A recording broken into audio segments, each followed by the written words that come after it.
الحمد للہ رب العالمین والصلاة والسلام علی سید الانبیاء والمرسلین وعلی آلہ واصحابہ وبارک وسلم اجمعین۔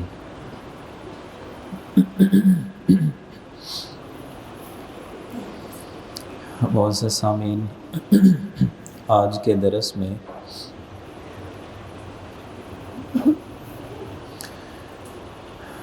قرآن عزیز کے جو ہم پہ یعنی مسلمانوں پہ حقوق پورے کرنے لازم ہیں، اس حوالے سے ہماری گفتگو ہوگی کہ محض ہم جسے ایک آسمانی کتاب کا درجہ دیتے ہیں، جس کے پڑھنے کو ہم ثواب سمجھتے ہیں، تو قرآن عزیز کا کیا ایک مسلمان پہ صرف اتنا ہی حق ہے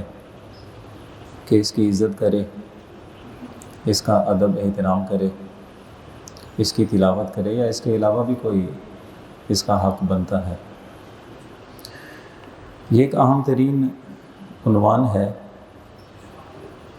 جسے میں کوشش کروں گا جو ہمارا مخصوص وقت ہوتا ہے اسی میں اپنا پیغام میں مکمل کر لوں۔ یاد رکھیں، ہمارا یہ جو معاشرہ ہے جہاں اللہ کے حقوق بتائے جاتے ہیں کہ اس کا حکم مانا جائے، اللہ کی ذات پہ ایمان لایا جائے، اس سے محبت کی جائے، اس پہ توکل بھروسہ رکھا جائے، ایسے ہی انسانوں میں سب سے اولین انبیاء کرام کے حقوق ہوتے ہیں کہ ان پہ ایمان لایا جائے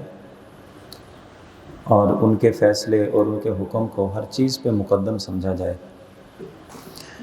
ایسے انسانوں کے پھر ہمارے آپس کے حقوق ہیں، والدین کے ہیں، اولاد کے ہیں، معاشرے کے ہیں۔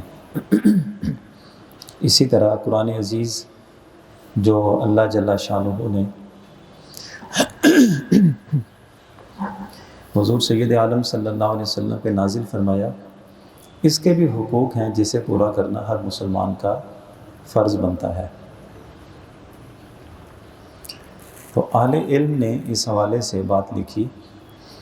کہ 5 قسم کے حقوق ہوتے ہیں جو ہر مسلمان پہ فرض ہیں۔ پہلا جو حق فرض ہوتا ہے ہر مسلمان پہ قرآن کے حوالے سے، وہ یہ ہے کہ قرآن عزیز پہ ایمان رکھا جائے۔ ایمان کا مطلب یہ ہے کہ اللہ کی طرف سے نازل کردہ سچی کتاب ہے، کوئی شک نہیں ہے اس میں، اس کا ایک ایک حرف اور ایک ایک اعراب جو ہمارے نبی کریم صلی اللہ علیہ وسلم پہ نازل ہوا، آج ہمارے اس دور میں جو قرآن ہمارے ہاتھوں میں ہے، یہ بے عین ہی وہی کتاب ہے جو نازل ہوئی، ایک حرف کی نہ تو کمی ہے اور نہ اضافہ ہے۔ تو اس کے لا ریب ہونے پہ یقین ایمان رکھا جائے، یہ پہلا حق بنتا ہے، ہر مسلمان پہ اس بات پر ایمان رکھنا لازم ہے۔ دوسرا حق ہوتا ہے قرآن عزیز کا کہ اس کو پڑھا جائے، اس کی تلاوت کی جائے، ہر مسلمان پہ لازم ہے۔ اس کی تلاوت، اس کا اجر و ثواب تو اپنی جگہ ہے، وہ بتایا گیا، لیکن اس کی تلاوت کا اپنا فیض ہے، اپنا فیض ہے اس کی تلاوت کا۔ جیسے پڑھنے والے کو ثواب ملتا ہے، ایسے ہی پڑھنے والے کی زندگی کے حالات بھی بدلتے ہیں محض تلاوت کرنے سے بھی۔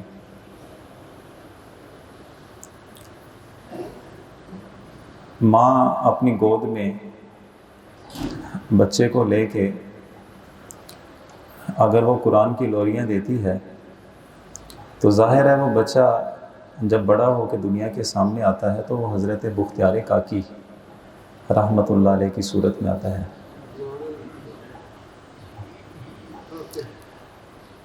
اگر بہن ہو کے قرآن عزیز کی تلاوت کرے تو بھائی جو نکھر کے سامنے آتا ہے اسے حضرت فاروق اعظم کہتے ہیں۔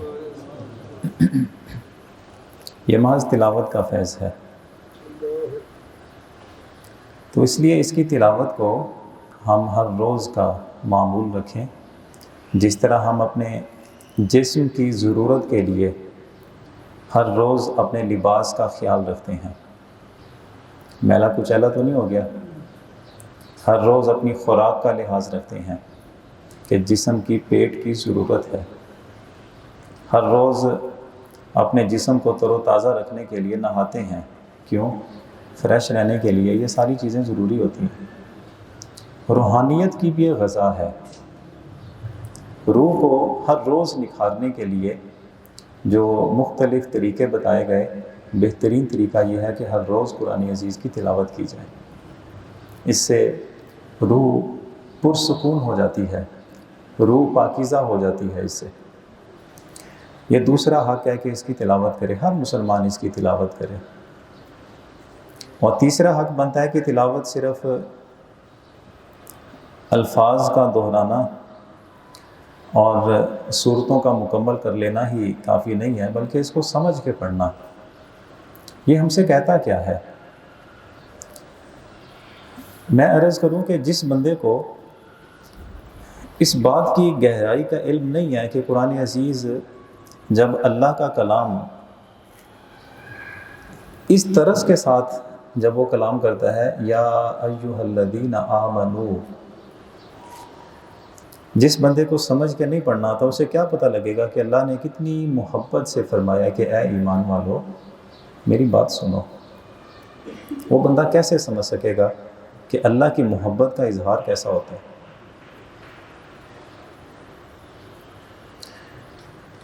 اللہ جل شانہ سے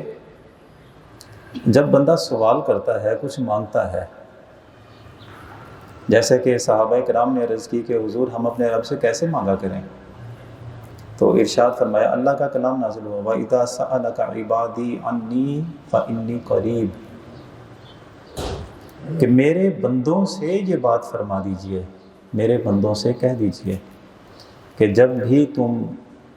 اپنے رب سے سوال کرتے ہو، اپنے رب کو پکارتے ہو، اس کے سامنے کوئی حاجت پیش کرتے ہو،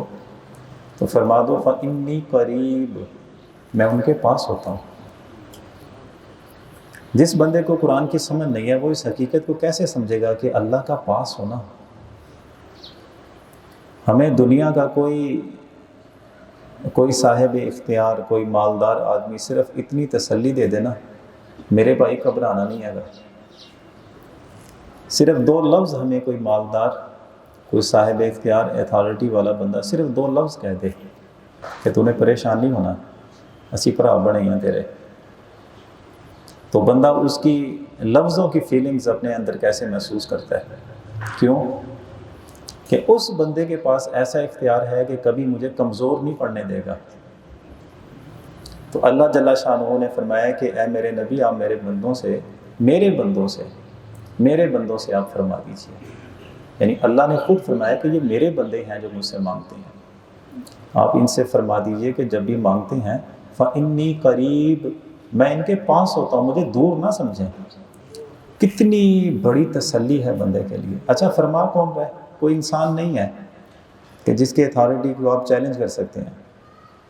یہ رب کائنات کا کلام ہے، وہ فرما رہے کہ میں تمہارے پاس ہوں، میں تم سے دور ہی نہیں ہوں۔ تو اس کا مطلب یہ ہے کہ جب بندہ سمجھ کے قرآن عزیز کو پڑھتا ہے نا،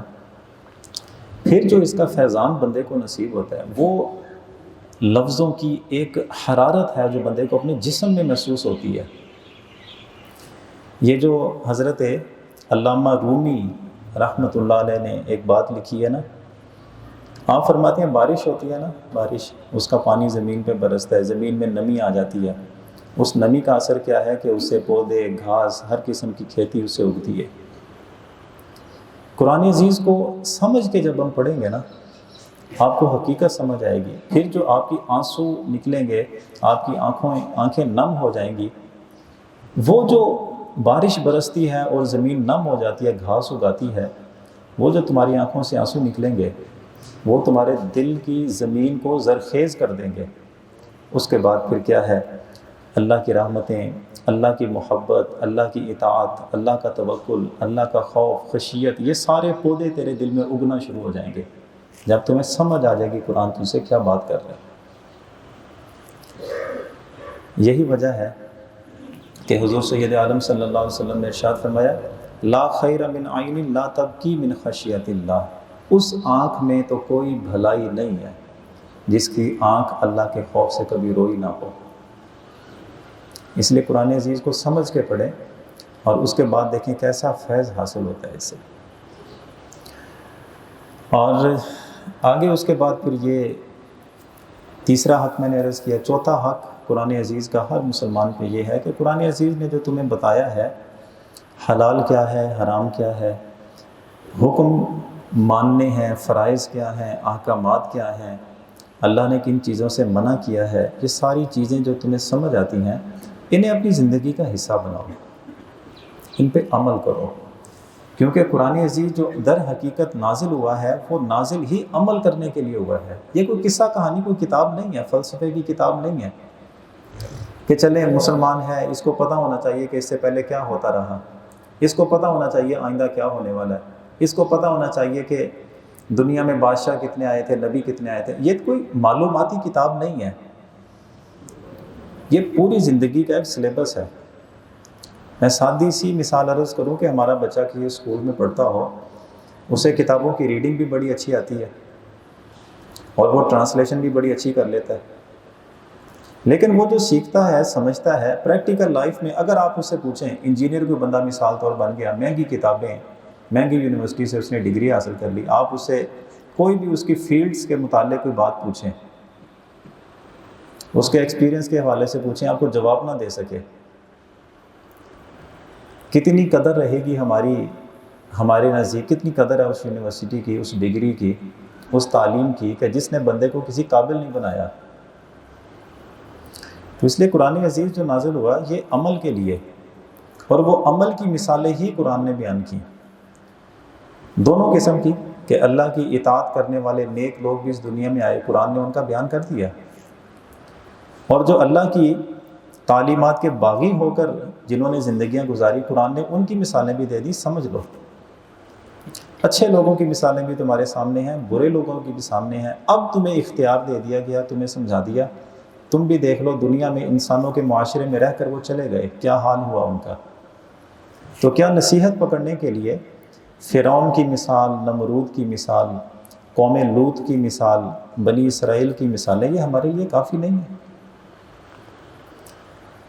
تو ہم قرآن عزیز کو سمجھیں اور پھر اس پہ عمل کرنے کی کوشش کریں۔ سمجھنے کا آسان طریقہ یہ ہے کہ آپ صرف کوئی ایک چیپٹر لے لیں، ایک چیپٹر لے لیں کہ اس چیپٹر سے متعلق قرآن عزیز نے کہاں کہاں کون کون سی آیتیں بیان کی ہیں، میں نے صرف ان کا مطالعہ کرنا ہے، صرف ایک چیپٹر لے لیں۔ مطلب روزگار کے حوالے سے یہ ایک چیپٹر لے لیں، روزی کمانا، ذریعہ معاش، اس حوالے سے قرآن کیا تعلیم دیتا ہے۔ آج کل بڑی سہولت ہو گئی، انڈیکس بنے ہوئے ہیں، فہرستیں بنی ہوئی مل جاتی ہیں، آپ ان کے اندر سے صرف وہ آیتیں لیں جن کے اندر صرف یہ بات کی گئی ہے کہ ذریعہ معاش کے حوالے سے مسلمانوں کو اصول کیا بتائے گئے، وہ مکمل کر لیں، 2 دن میں، 5 دن میں، 7 دن میں مکمل کر لیں۔ پھر آپ ایک اور چیپٹر لے لیں، عبادات کے حوالے سے نماز لے لیں، نماز کے حوالے سے پورے قرآن نے کس کس جگہ پہ کیا کیا فرمایا، بندہ صرف ان کا مطالعہ کر لیں۔ ایسے ہی آپ دیگر قوموں کی طرف چلے جائیں، مختلف مقامات پہ اللہ تعالیٰ نے بنی اسرائیل کا تذکرہ کیا، ان کی خرابیاں کیا تھیں، کیوں بار بار اس قوم پہ عذاب آتے رہے۔ وہ ساری چیزیں جب آپ پڑھ لیں گے نا، پھر اپنے معاشرے کو سمجھیں کہ اگر وہ انسان ہو کر اللہ کی نافرمانیاں کر کے اگر دنیا سے صفحہ ہستی سے مٹ گئے تو اللہ کے وعدے تبدیل نہیں ہوتے، اللہ کا دستور تبدیل نہیں ہوتا۔ وہ اگر نافرمان ہوئے مٹ گئے، آج اگر نافرمانی ہے تو یہ کیسے ایک بھروسہ لے کے بیٹھے ہوئے ہیں کہ یہ بچ جائیں گے۔ من جملہ بہت مشکل چیپٹر ہے، من جملہ 3 چیزیں یاد رکھیں۔ سابقہ قوموں میں جو ہم پڑھتے ہیں، پوری جتنی بھی ہسٹری ہے انسانوں کی، جتنی بھی قومیں زوال پذیر ہوئیں، تباہ برباد ہو گئیں، 3 چیزیں تھیں ان کے اندر جنہوں نے انہیں تباہ کیا۔ صورتیں مختلف ہو سکتی ہیں لیکن من جملہ 3 چیزیں۔ کون سی؟ نمبر 1، مفاد پرستی کہ صرف اپنی ذات کے لیے جینا، صرف اپنی غرض سامنے رکھتے ہوئے جینا، مفاد پرستی۔ دوسری لذت پرستی، اپنی خواہش کہاں سے پوری ہونی ہے، چھوڑ دیں اس بات کو، حلال کیا ہے، حرام کیا ہے، جائز کیا ہے، ناجائز کیا ہے، چھوڑیں، میری اپنی ذاتی خواہش کہاں سے پوری ہونی ہے۔ دو چیزیں۔ تیسری چیز ہے مادہ پرستی، اللہ رسول کی باتوں پہ یقین نہیں ہے، اس دنیا اور دنیا کے معاملات پہ یقین ہے۔ دولت ہے، بڑا مان ہے اس کو، میں تو کچھ بھی کر سکتا ہوں۔ تعلقات ہیں، بڑا مان ہے اس کو کہ میرے سامنے کون سی مشکل ہے۔ تو یہ تین چیزیں مشترکہ طور پہ جب بھی کسی قوم میں آتی ہیں، مفاد پرستی، لذت پرستی، مادہ پرستی، سمجھ لیں کہ عذاب اور دنیا سے مٹنا اس قوم کا، اس بندے کا مقدر بن چکا ہے۔ یہ قرآن نے پوری ساری ہسٹری جتنی بھی اس سے پہلے ہے جو قرآن نے بیان کی، سب کا خلاصہ یہ ہے۔ تو یہ عمل کے لیے قرآن نازل ہوا ہے، ان چیزوں کو سمجھیں اور اپنی پریکٹیکل لائف میں ان چیزوں کو لے کر آئیں۔ پھر آخری حق یہ بنتا ہے کہ جو تم نے پڑھ لیا، جو سمجھ لیا، جو تم عمل کرتے ہو، اب تمہاری ذمہ داری ہے کہ کسی ایک آیت کریمہ کا علم بھی تمہیں حاصل ہو گیا تو ہر وہ مسلمان جس کی تم سے ملاقات ہوتی ہے اس بندے کو وہ پیغام سنا دینا چاہیے، اس کو بتا دینا چاہیے کہ یہ ہے ہمارے دین اسلام کی تعلیمات، یہ حقوق ہیں، یہ فرائض ہیں، ان چیزوں کا اللہ نے حکم دیا، ان چیزوں سے اللہ نے منع کیا تاکہ میں بھی عمل کروں اور جو مجھ سے ملنے والا ہے وہ بھی اس پہ عمل کرا ہو۔ یہ وہ چند ایک چیزیں ہیں جو میں نے اپنی تئیں ضروری سمجھیں اور آپ کے سامنے بھی عرض کی۔ دعا کیا کریں، میں بھی دعا کرتا ہوں کہ جو چیزیں ہم سمجھتے سیکھتے رہتے ہیں، اللہ تعالی ہمیں ان باتوں پہ عمل پیرا ہونے کی توفیق عطا فرمائے۔